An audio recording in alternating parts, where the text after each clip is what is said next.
Okay. Hi, Mike. Thanks so much for agreeing to participate in our SAIS oral history interviews. We are very, very happy to have you. Well, I'm glad to be able to join. I'm glad that Rosemary gave me the opportunity.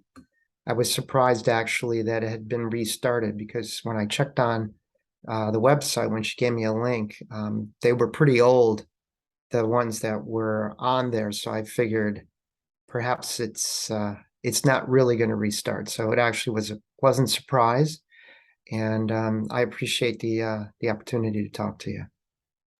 That's awesome. Well, we're going to jump right in. So, Fair why enough. SAIS? What brought you to SAIS? What was your background prior to SAIS? I actually got accepted into the Homewood campus. So I came in as an undergrad in international relations. And during my sophomore year, I became aware of a 3-2 program. So 3 years up in Baltimore at the Homewood campus and 2 years down in Washington, D.C. And so I could get my master's in 5 years instead of 6 years. So I was in a real hurry and went through the hurdles and got in. So basically, I was an undergrad who wanted to get my degree sooner rather than later. And we can talk to the wisdom of that decision later on. But that was my background. You came straight from undergrad. So, how did SAIS help you with your life and career after you finished? Well, it taught me the benefit of having work experience prior to going to a graduate school. Because as an undergrad coming in, you really have no life experience. So what it taught me was that academia, taking courses, is really important, but combined with life experience, um, and in a professional environment, and that can be wide ranging, can be in government or the private sector. The combination of those two is what's really important. And so SAIS gave me a view into that firsthand. After SAIS, what did you go on to do? I actually ended up working for the Commerce Department for 2 years. It doesn't exist anymore. In the Bureau of Industrial Economics. So basically, it got swept up later on into the International Trade Administration, and that name's probably evolved as well. But I ended up in the Commerce Department as an industry economist, so using my economic background, and it led to so I'm originally from Buffalo, New York. And when I went to Hopkins in the 70s, Buffalo was in a decline because of basically dumping low cost imports coming into the country. So it wasn't a direct benefit, I thought, of working at the Commerce Department, but it actually led me to move to California because I worked with the trade association that, and this should seem very current, represented the US semiconductor industry. And so the CHIPS Act has just been signed by President Biden. And I worked in the semiconductor industry for a number of years out here in California. And we could talk more about that later, but that's kind of what I did next. And I did that for 2 years in DC. So I basically lived in DC for 4 years and in Baltimore for three and came to love the Delmarva Peninsula. Didn't like the summers very much, which was a motivating factor to actually come out to California. But that's, we're not talking about weather. But anyway, weather was important. Can you think of anything that you learned at SAIS that served you well later in life, either personally or professionally? Oh, econometrics. Econometrics was really important to have learned. It's funny. What I think of, I actually loved foreign languages and I loved poli sci, but econ for me was the trade, the skill that I had developed that I could use. And when I was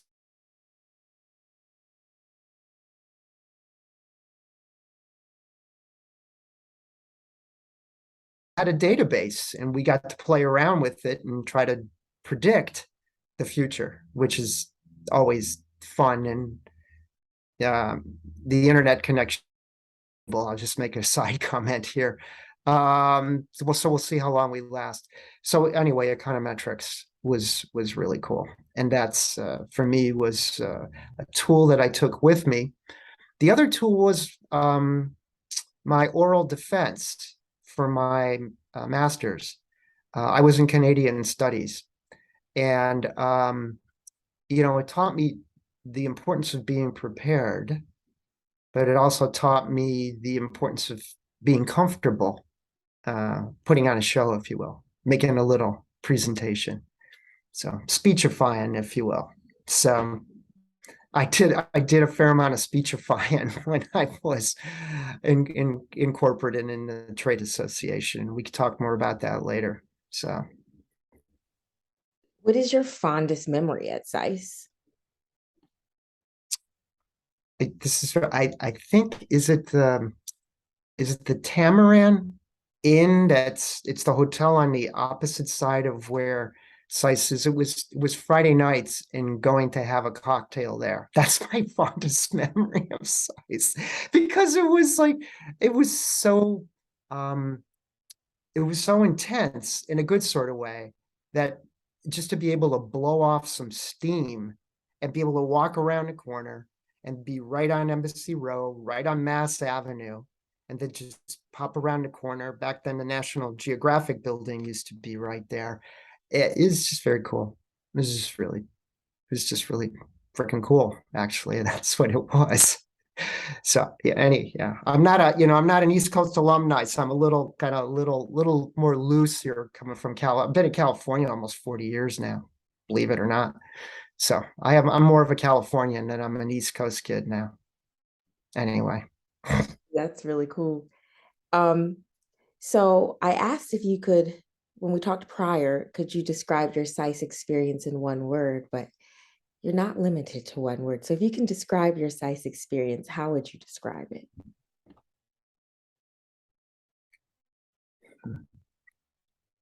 It won't be one word. Learning to be a grown up, a real grown up, unlike at Homewood where you were an undergrad. When you're in professional school, and I remember one of my classmates in um, Canadian studies, I don't know if he graduated from the US Naval Academy, but he already had a family, and he was in his 30s. And I looked at him and I thought, huh, what do you know? So this is what it's going to be like in another, 10 years.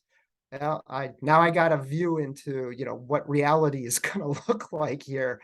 And I think that was really important. It was learning to carry yourself in a professional sort of manner. And I think that's what a professional school is supposed to do.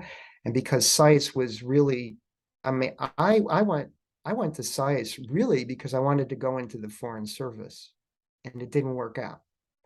And that's okay, because I ended up in California, and that's not bad.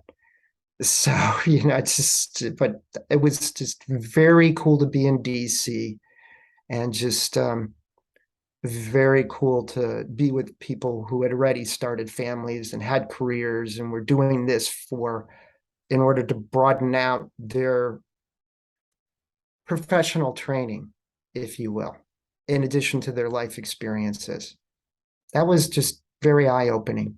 The other thing that was really special is getting to have one-on-ones on occasion with the then dean of SAIS, Robert Osgood.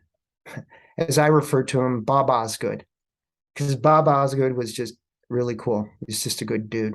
And I'll always remember that. I'll always take that away as one of the best, life experiences that I had at SAIS. And I was sorry to, hear of his passing a number of years ago now, but truly a genuinely wonderful individual and extremely intelligent, the best of both worlds.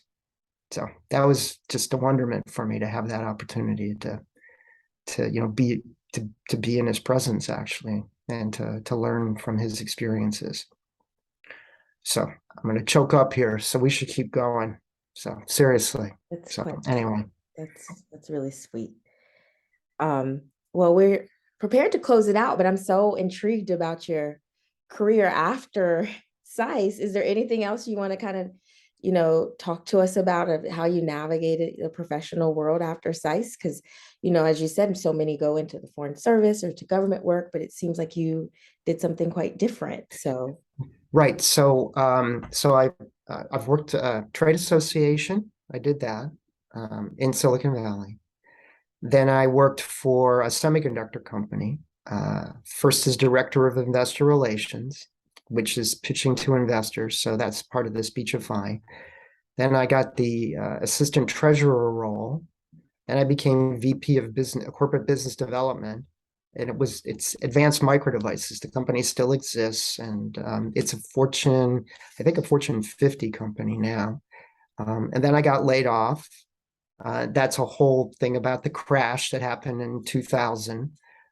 It hurt, but it opened up a whole new opportunity to work on political campaigns at the local, the state, the federal level here in California. That was really fascinating. So I didn't go back to corporate. Interestingly enough, I was done. SAIS gave me all the tools. So I had this bag of tools, which was really cool. And as vice president of corporate business development, you work with cross-functional organizations. This is before it came really trendy to talk about this now, but it's like cross training and this and that and the other thing. So you learned a team. You had to team in order to get deals done. So that's what we focused on, and that working with cross-functional teams to me was just building on my SAIS experience. But at the end of the day, and I don't mean to demean this, I felt like I was a plumber.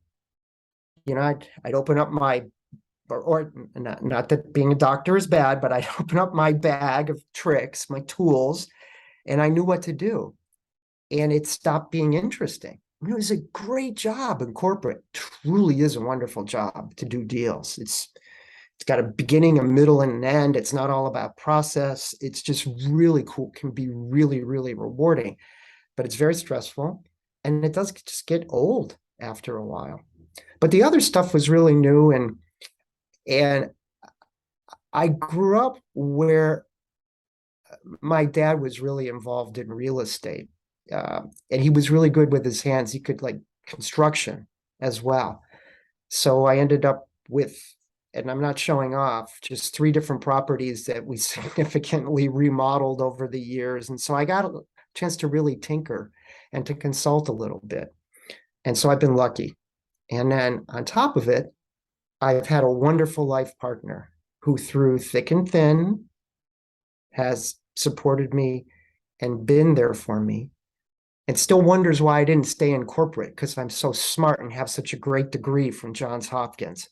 But that's a whole nother story. So anyway, she thinks, Johns Hopkins is a really cool school. Thinks of her brother went to Stanford. So she puts Hopkins in the same league.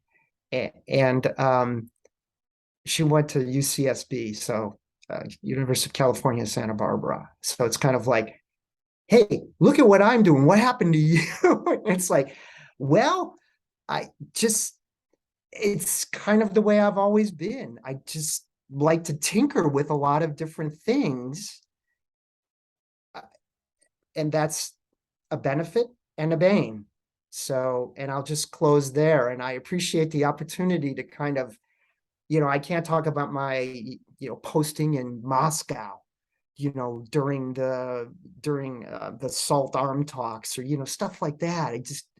Or, Iran, trying to do the Iran nuclear deal, being much, much closer to home. It really more was, I started as a poli-sci econ major, went to SAIS, went to corporate, had a great time, made a lot of money, not a billionaire. I'm a millionaire, but if you live in the valley, what's a millionaire? Seriously, in Silicon Valley, because housing's so expensive. So it's just kind of like DC is expensive, but between San Jose and San Francisco, DC looks kind of cheap, actually, in a nutty sort of way. So, anyway, it's turned out, it's what it's made me remember is the people who really touched me along the way, in Baltimore, and in Washington, D.C. at SAIS, are what I take forward with me. And although my wife says, well, my life partner, she says, Hopkins doesn't need the money any more than Stanford. So why do you want to put him in your state? And I go, well, because we can focus on particular areas of need at both schools so that kids like me, who came from basically a very humble beginning, a working class beginning in Buffalo, can have the opportunity to go to a place like Hopkins, be it in Baltimore or DC or anywhere else in the world that the university has a campus. That's phenomenal. And I'm still working on that with her, but we'll see. Anyway, enough about that. I mean, truly, I really appreciate it. This is just a plug for you doing this. Thank you, Erica. And a plug to Rosemarie, who has actually been the most, and maybe it's about timing in my life, but I don't think so. She's truly a professional in her doing alumni development, basically, and getting alumni to reconnect with the place that they've gone to. So that's a pitch for you and a pitch for her. And I'm glad you're working with her to make these things happen. I really am. Well, that was completely awesome. I loved hearing your story, and thank And you we so kept it to 20 minutes, much. even with technical issues at the start. Yes. So again, thank you so much for agreeing to participate. I'm going to stop the recording.